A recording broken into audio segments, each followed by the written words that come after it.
Merhabalar kıymetli izleyicilerim ve takipçilerim. Binnur'un Mutfağı kanalıma ve mutfağıma hoş geldiniz. Bugün sizler için harika bir börek hazırladım. Hem iç dolgusuyla hem hamurun malzemesiyle gerçekten çok lezzetli oluyor. Üstelik sadece 4 bezeden yapıyoruz. Bu böreğin yapımı gerçekten çok kolay, lezzetine de hayran kalacaksınız. Tarifime başlamadan önce kimin nereden izlediğini bana yorumlardan yazarsanız değerli takipçilerimin nereden izlediğini öğrenmiş olurum.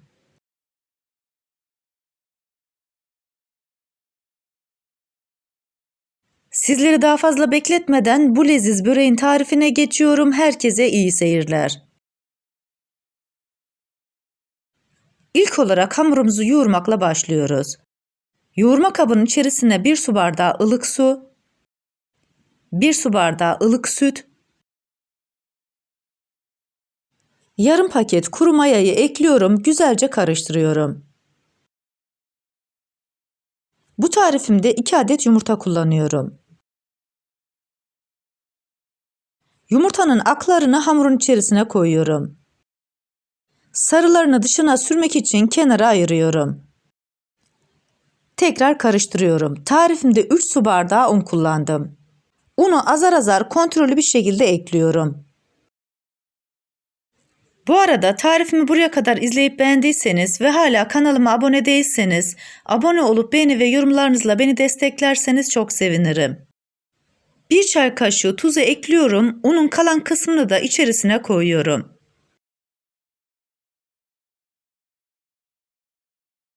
Hamurun içerisinden spatulayı çıkartıp 2-3 dakika boyunca elimle yoğuracağım.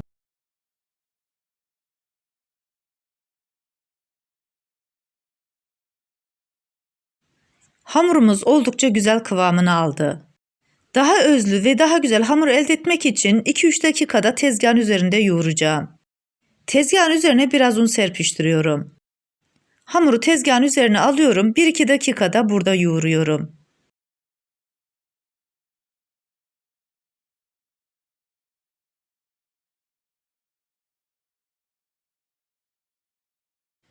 Bu hamuru bütün olarak mayalandırmayacağız.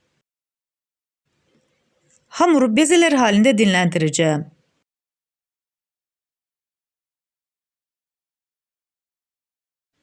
Şöyle bir toparladıktan sonra kesme tartıyla 4'e kesiyorum.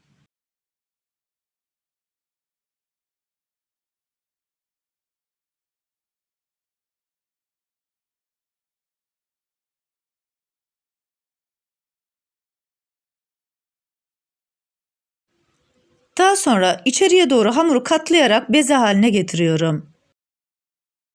Bu hamuru nişastayla açacağım. Tepsinin üzerine biraz nişasta serpiştiriyorum.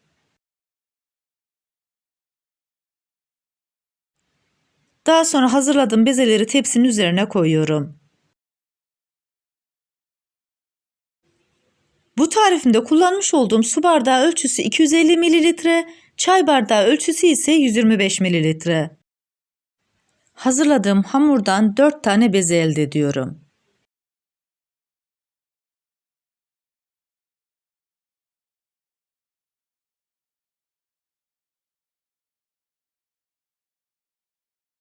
Bezelerin üzerine yapışmaması için biraz daha nişasta serpiştiriyorum.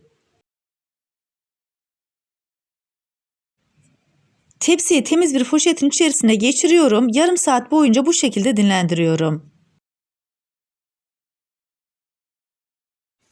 Biz de bu arada iç harcını hazırlıyoruz.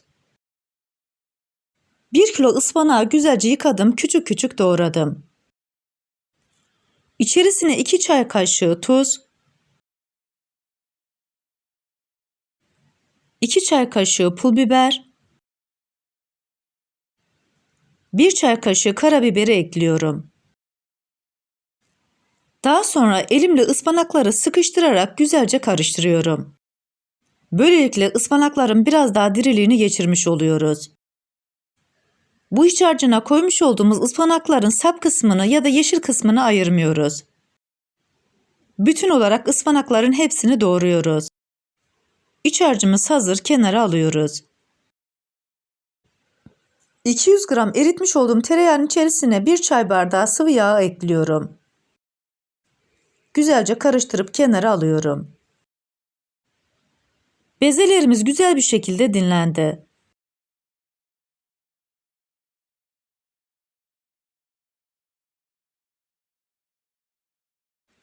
Tezgahın üzerine biraz nişasta serpiştirdikten sonra bezenin bir tanesini tezgahın üzerine alıyorum.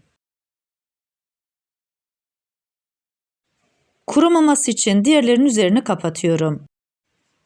İlk önce aldığım bezeyi parmaklarımla biraz genişletiyorum. Daha sonra oklavayla açabildiğim kadar ince olacak şekilde açıyorum. İsterseniz bu aşamada merdane de kullanabilirsiniz. Hangisiyle açmak sizin kolayınıza geliyorsa o şekilde yapın.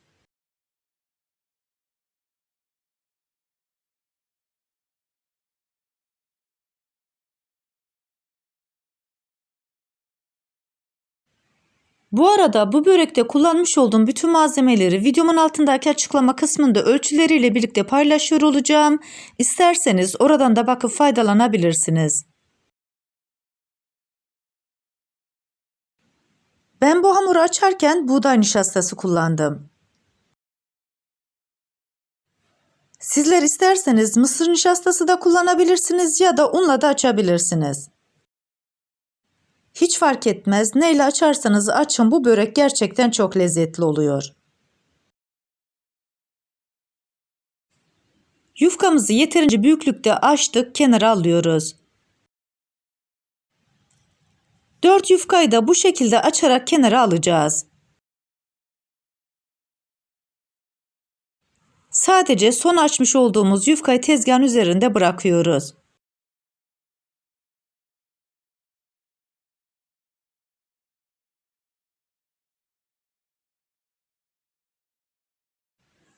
Sonuncu yufkayı da açıp tezgahın üzerinde bıraktım. Üzerine tereyağı ve sıvı yağ karışımından döküyorum. Daha sonra fırça yardımıyla her tarafına gelmesini sağlıyorum. İkinci yufkayı alıyorum, birincinin üzerine güzelce yerleştiriyorum. Daha sonra yufkayı şöyle bir düzeltiyorum.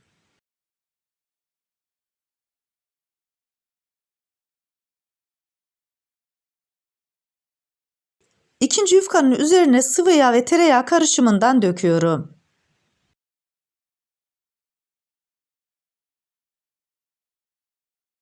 Fırçayla yağın her tarafa gelmesini sağlıyorum.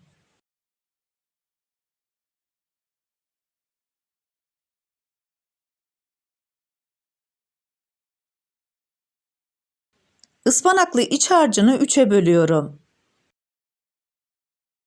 Böldüğüm parçanın bir tanesini yufkanın üzerine güzelce serpiştiriyorum.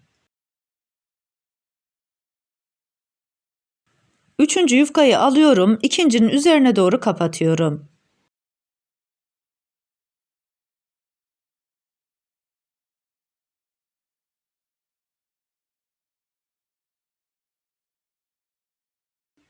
Üçüncü yufkanın üzerine de sıvı yağ ve tereyağı karışımından döküyorum.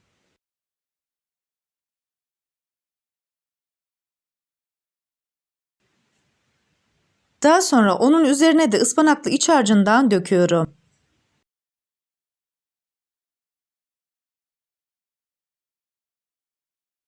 İç harcını yaydıktan sonra son yufkayı da üzerine doğru kapatıyorum.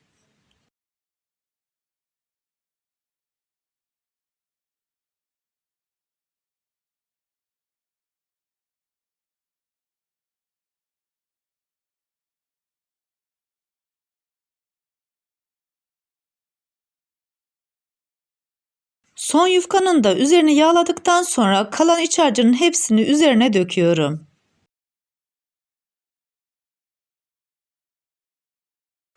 Bu aşamadan sonra artık yufkaları katlıyoruz.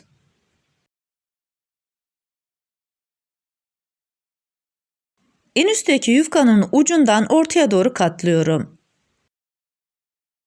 Katladığım kısmı güzelce yağlıyorum.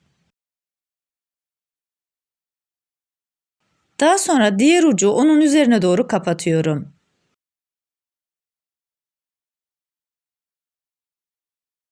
Kenar kısımlarını düzelttikten sonra burayı da yağlıyorum.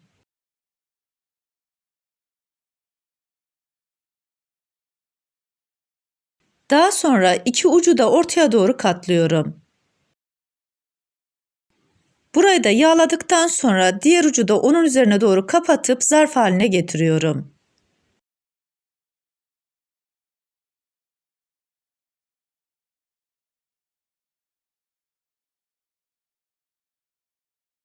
Bütün yufkaların hepsini diğer yapmış olduğumuz yufkaları içeriye doğru alarak katlayacağız. Bütün zarfların hepsini birbirinin içerisine geçirmiş olacağız.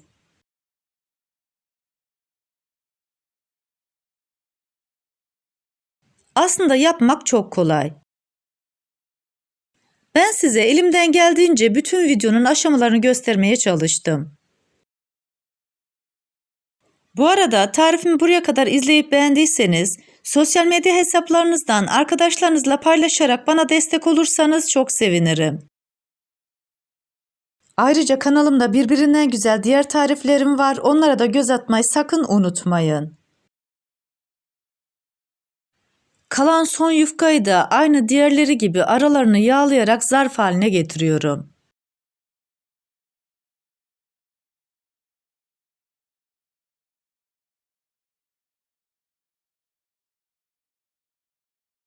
Hazırladığım böreği ters olarak tepsinin içerisine koyuyorum.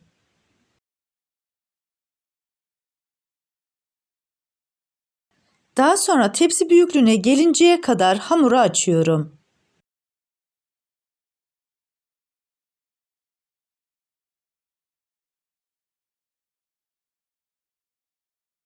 İki adet yumurta sarısını güzelce çırptım, böreğin üzerine sürüyorum.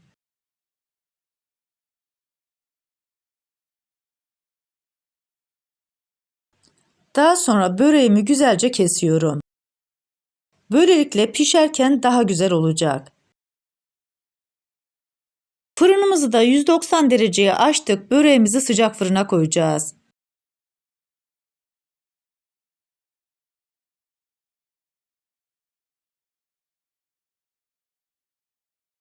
Kesmiş olduğum böreklerin üzerine biraz da susam serpiştiriyorum.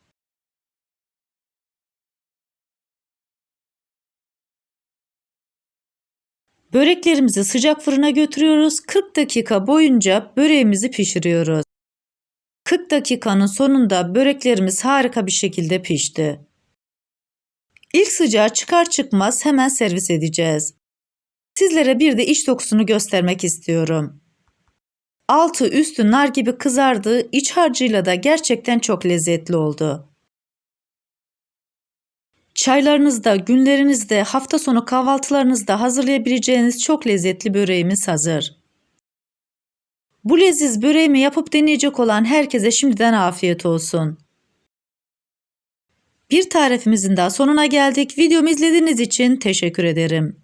Bana destek olmak için tarifimi beğendiyseniz beğenmeyi, abone değilseniz abone olmayı, yeni tariflerimi izlemek için bildirim zilini açmayı, tariflerimi sevdiklerinizle paylaşmayı unutmayın. Her şeyin gönlünüzce olması dileğiyle hoşça kalın, afiyetle kalın, Allah'a emanet olun.